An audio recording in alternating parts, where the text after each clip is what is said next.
देश के सामने जो गंभीर कुछ प्रश्न हैं जिनके बारे में देश जानकारी लेना चाहता है, उन प्रश्नों को आज मैं आपके सामने रख रहा हूं।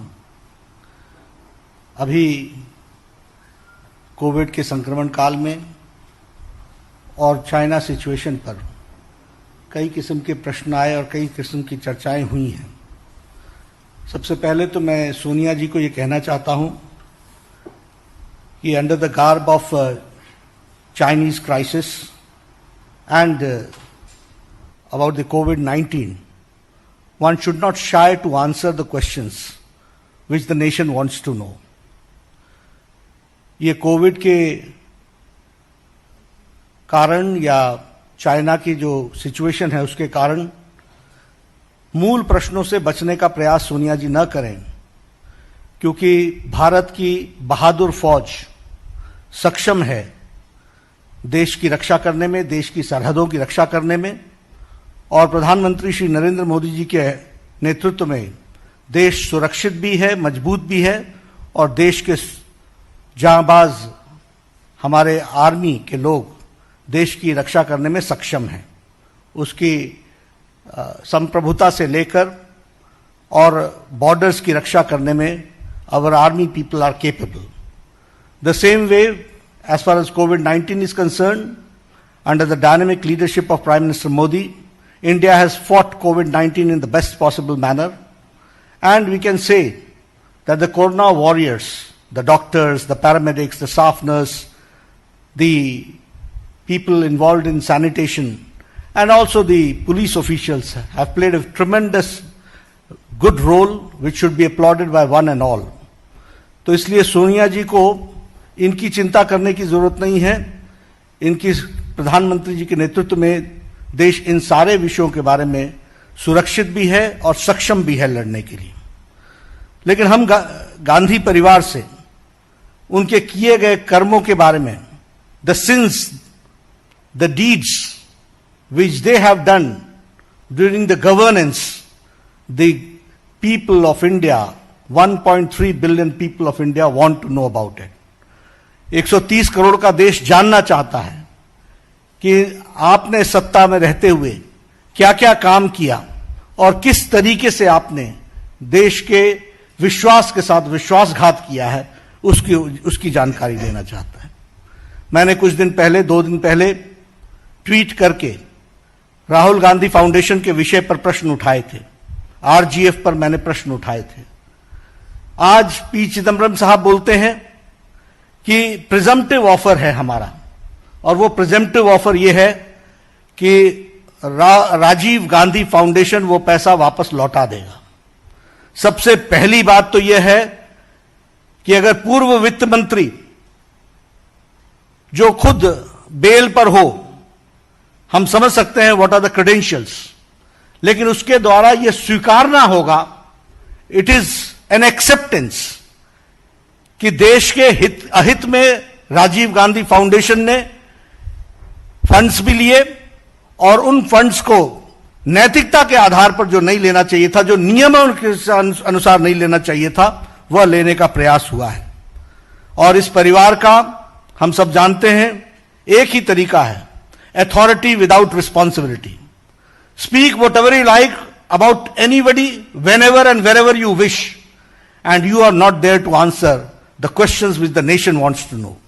Here I am asking from Sonia Gandhi ji, 10 questions today, 10 questions I am asking.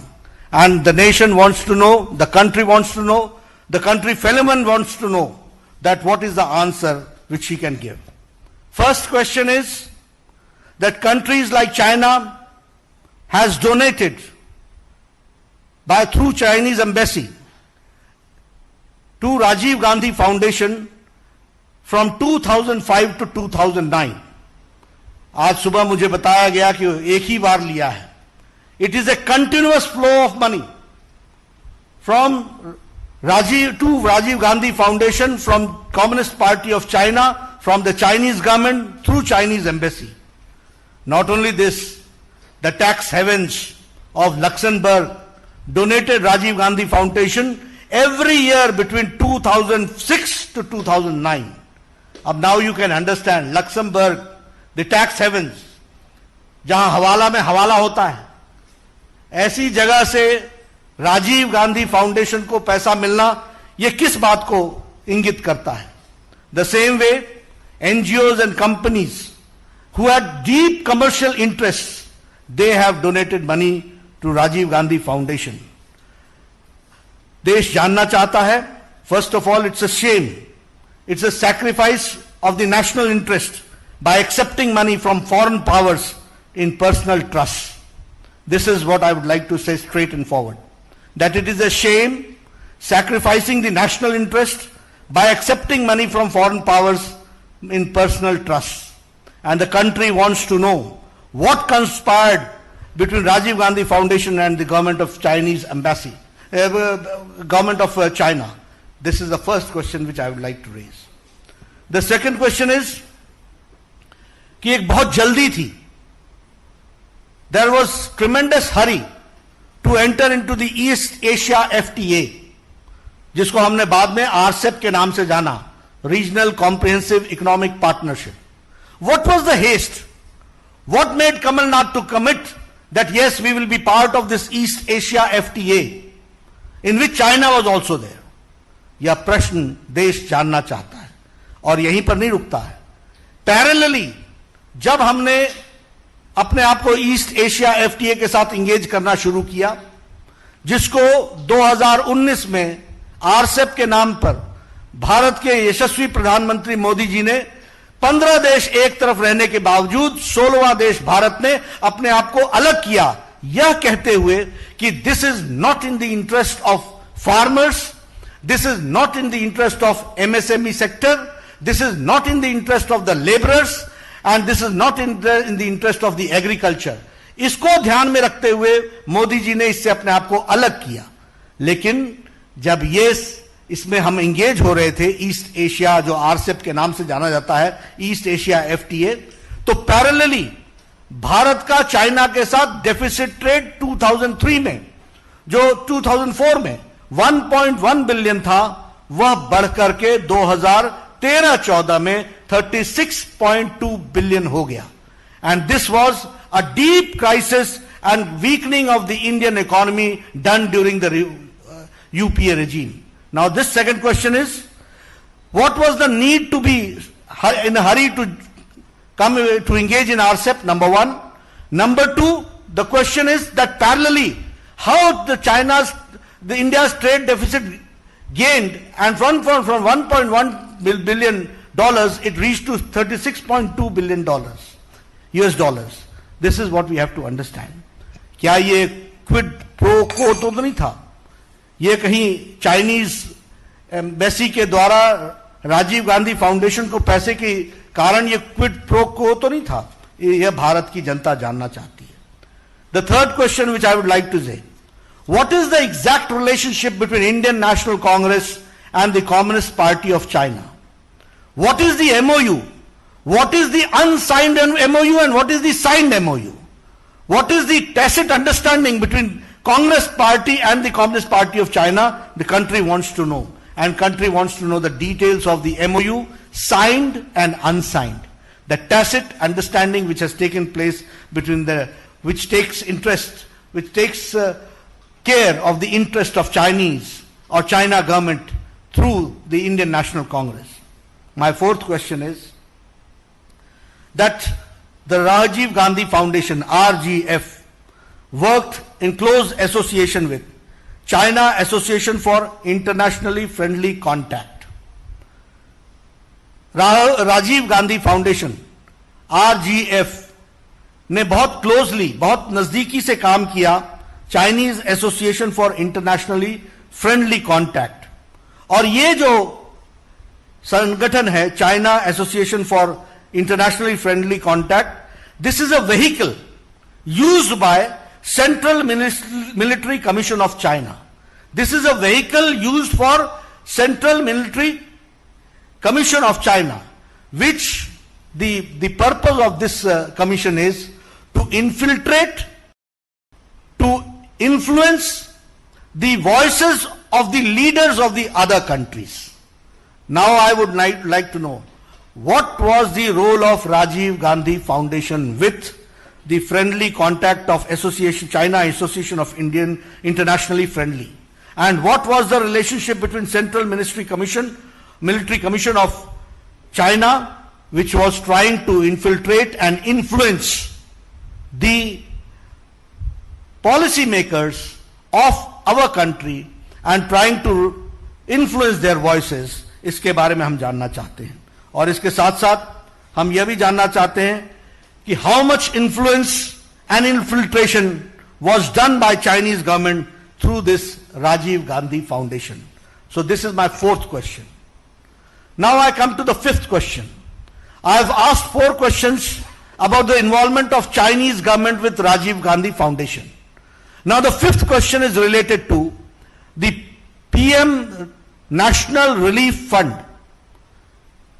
The country would like to know कि प्रधानमंत्री नेशनल रिलीफ फंड जो लोगों की सेवा करने के लिए है, जो लोगों के हार्ड अर्न मनी है, जो लोगों की राहत पहुंचाने के लिए है, जो प्रधानमंत्री के माध्यम से जनता जनार्दन की सेवा के लिए है, उसमें से 2005 से लेकर 2008 तक राजीव गांधी फाउंडेशन को पैसा क्यों गया? Why the money was diverted from PM National Relief Fund from 2005 to 2008 to Rajiv Gandhi Foundation? This is a question which the country and my country fellow men wants to know. हमारे देशभक्त जानना चाहते हैं। हमारे देश की जनता जिन्होंने पूरी ताकत के साथ प्रधानमंत्री नेशनल रिलीफ फंड को मजबूती प्रदान की, हार्ड अर्न मनी दिया, वह उसका पैसा को राजीव गांधी फाउंडेशन में क्यों डाइवर्ट किया गया? I would also like to know that UPA government में it was forced for multiple ministries like MHA, MHRD, Health Ministry, PSUs like SAIL, like GAIL, like SBI, ONGC, इनको RGF को fund release करने के लिए force किया गया। मैं ये जानना चाहता हूं कि ये लोगों का hard earn money, my fifth question is the hard earn money of the people, why it was transferred and diverted to Rajiv Gandhi Foundation, which is a personal trust. What intention was there? इसमें intent क्या था? यह देश की जनता जानना चाहती। कारण क्या था? किस लिए दिया गया? यह सरकार, मनमोहन सिंह की सरकार, यह राजीव गांधी फाउंडेशन की सेवा के लिए लगी हुई थी या गरीब जनता की सेवा के लिए लगी हुई थी? सोनिया गांधी जी के इंटरेस्ट को वॉच करने के लिए लगी थी या गरीब जनता की सेवा के लिए लगी थी? यह विषय हमको जानने की जरूरत है और यह देश भी जानना चाहता है। Rajiv Gandhi foundation took hefty donations from major Indian corporates और लोगों के लिए गरीबी का नारा लगाते रहे। The rhetoric was about poor people, गरीबी के बारे में बोलते रहे, लेकिन कॉरपोरेट्स के साथ बड़े डोनेशंस लिए गए और बड़े डोनेशंस के जगह पर हेफ्टी कॉन्ट्रैक्ट्स दिए गए और यह था क्विड प्रो को। इसको कहते हैं क्विड प्रो को। एक तरफ से पैसे लिए गए और उसी माध्यम से, उनके इन्फ्लुएंस से हेफ्टी डोनेशंस भी लिए गए और हेफ्टी कॉन्ट्रैक्ट्स भी दिए गए। यह मेरा छठा प्रश्न है। मेरा सातवां प्रश्न है कि प्रधानमंत्री नेशनल रिलीफ फंड का ऑडिटर कौन है? Who is the auditor of PM national relief fund? The auditor was Thakur, Vaidyanathon and Iyer Company. This was founded by Mr. Rameshwar Thakur, who happened to be the Minister of Finance, State Minister, Union State Minister of Finance. अब आप देखिए national interest कैसे compromise होते हैं। And he was MP of Rajya Sabha for 2 terms and he was governor of 4 states. 4 states का वो governor था। तो ऐसे Rameshwar Thakur his company was the auditor of PM National Relief Fund for decades together. Country wants to know कि ऐसे लोगों को इस तरीके का कॉन्ट्रैक्ट देकर के क्या सरकार करना चाह रही थी? और आपको यह भी मालूम होना चाहिए कि पीएम नेशनल रिलीफ फंड में एक ट्रस्टी इंडियन नेशनल कांग्रेस का प्रेसिडेंट भी है। इसलिए मैंने कल आरोप लगाया था कि पीएम नेशनल रिलीफ फंड का trustee Sonia Gandhi, PM Rajiv Gandhi foundation का की चेयरपर्सन सोनिया गांधी, खुद पैसा निकालो और खुद अपने ट्रस्ट में डालो। Nation wants to know, country wants to know, ये मैं आपको बताना चाहता हूं, देश के लोग जानना चाहते हैं। राजीव गांधी फाउंडेशन को आज 2019 में 100 करोड़ का corpus as on evaluated on 2019। मैं जानना चाहता हूं कि राजीव गांधी फाउंडेशन को जवाहर भवन के नाम पर वह जमीन करोड़ों की परपेचुअल लीज पर कैसे दी गई? Why was it given and why was it selected only to be given at such a costly place on a perpetual lease? यह भी देश जानना चाहता है। डॉक्टर मनमोहन सिंह ने 100 करोड़ रुपए इनको 1991 के बजट में दिया। उसके बाद कंटिन्यूअस मिनिस्ट्रीज ने, वेरियस मिनिस्ट्रीज ने इनकी फंडिंग की, पीएसयूज ने फंडिंग की। But now the people of India wants to know that why the accounts of Rajiv Gandhi Foundation refused for the CAG auditing. क्यों auditing नहीं हुई? Why it was refused? Why RTI was not applicable in Rajiv Gandhi Foundation? ये इनके अधिनायकवाद का, ये इनका अहंकार का सूचक है। ये कुछ भी कर गुजरेंगे, नियम को धत्ता दिखाएंगे, कानून को धत्ता दिखाएंगे, लेकिन उसके बावजूद भी जो मर्जी होगी वो करेंगे। और आज हम ये जानते हैं कि यह न इसकी सीएजी ऑडिटिंग है और न ही ये आरटीआई के अंदर आता है। ये क्या कारण है? कंट्री वांट्स टू नो, ये मैं आपके सामने बोलना चाहता हूं। और मैं डॉक्टर मनमोहन सिंह से कहूंगा कि what is Sonia Gandhi to hide, number 1, and number 2, Manmohan Singh ji, what have you to say on this monumental loot and the organized plunder of public money? What has Manmohan Singh to say about this monumental loot and about the plunder of the public money? Now my 9th question is, Rajiv Gandhi Foundation not only took money and there were scams, but it also gave donations, dodgy donations. पैसा तो लिया ही लिया, देने का भी काम किया, और वो देने का काम डॉजी तरीके से किया गया। I would like to know कि राजीव गांधी फाउंडेशन ने कैसे डोनेट किया राजीव गांधी चैरिटेबल ट्रस्ट को, जो कंट्रोल्ड होती है बाय फैमिली, परिवार के द्वारा चलती है, on by Christian missionary organisation known as world vision. अब आप देखिए, पब्लिक मनी को ट्रस्ट में लाओ, ट्रस्ट से प्राइवेट ट्रस्ट में ट्रांसफर करो, और प्राइवेट ट्रस्ट में ट्रांसफर करके उसको अपने निजी स्वार्थों के लिए इस्तेमाल करो। यह काम पकड़ा, और ऑडिट मत कराओ, आरटीआई ना पूछने दो। यह 21वीं शताब्दी के भारत में चल रहा था, यह इस तरीके की गतिविधि चलती रही। Now my 10th and the last question is, आपने बड़ा हल्ला किया, बहुत हल्ला किया मोहिल चोकसी के बारे में, गले फाड़ फाड़ कर मोहिल चोकसी की बात की आपने, जोर जोर से बात की। और ये जो हमारे शहंशाह है, शाही शहंशाह, इन्होंने भद्दे शब्दों का इस्तेमाल करते हुए शब्दों की भी गरिमा नहीं रखी। मैंने उस दिन भी कहा था कि शब्दों के चयन से परिवार के संस्कार का पता चलता है। We come to know about the tradition, about the families tradition, but which type of language they use for honourable prime minister we all know. कैसे शब्द इस्तेमाल किए। लेकिन मैं यहां, मेरा अंतिम प्रश्न, 10वां प्रश्न है कि मोहिल चौकसी से आपने राजीव गांधी फाउंडेशन में पैसा क्यों लिया, और आपने मोहिल चौकसी को लोन क्यों दिया, और यह सब करने के बाद बदनाम करने के लिए हमारे यशस्वी प्रधानमंत्री पर आरोप लगाते हो। देश जानना चाहता है कि मोहिल चौकसी से राजीव गांधी फाउंडेशन का क्या संबंध है, और आपने उसको लोन देने में किस किस प्रकार से मदद की है, यह देश जानना चाहता है। मित्रों, ये हाथी के दांत दिखाने के और हैं और खाने के और हैं। ये राजनीति लंबे समय तक आरोपित करके जिस तरीके से इन्होंने की है, भारत की जनता जाग चुकी है। मोदी जी के नेतृत्व में राजनीति की संस्कृति बदल चुकी है। Congress and corruption are synonym to each other, वह जा चुका है।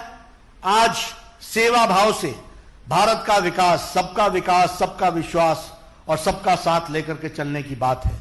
और मैं रीइटरेट करता हूं भारतीय जनता पार्टी के राष्ट्रीय अध्यक्ष के दृष्टि से, हैसियत से, कि हमारी पार्टी यशस्वी प्रधानमंत्री श्री नरेंद्र मोदी जी के सारे कार्यक्रमों पर पूरी ताकत से जनता तक पहुंचाएगी और विकास में अपना पूरा योगदान करेगी और भारत की तस्वीर बदलने में कोई कसर नहीं छोड़ेगी। और साथ ही साथ ये दोहरे चेहरे रखने वाले राजनेताओं को भी पर्दाफाश करने में हम कोई कसर नहीं छोड़ेंगे। हम इस बात को आपके सामने कहना चाहते हैं। आपने मेरी बात सुनी है, आपका बहुत बहुत धन्यवाद। देश से जो उठाए मैंने प्रश्न है, मुझे पूरा विश्वास है कि कांग्रेस पार्टी इस पर जवाब देने की हिम्मत करेगी। मैं चाहूंगा कि वह जरूर करें प्रजातंत्र के अंदर। धन्यवाद मित्रों।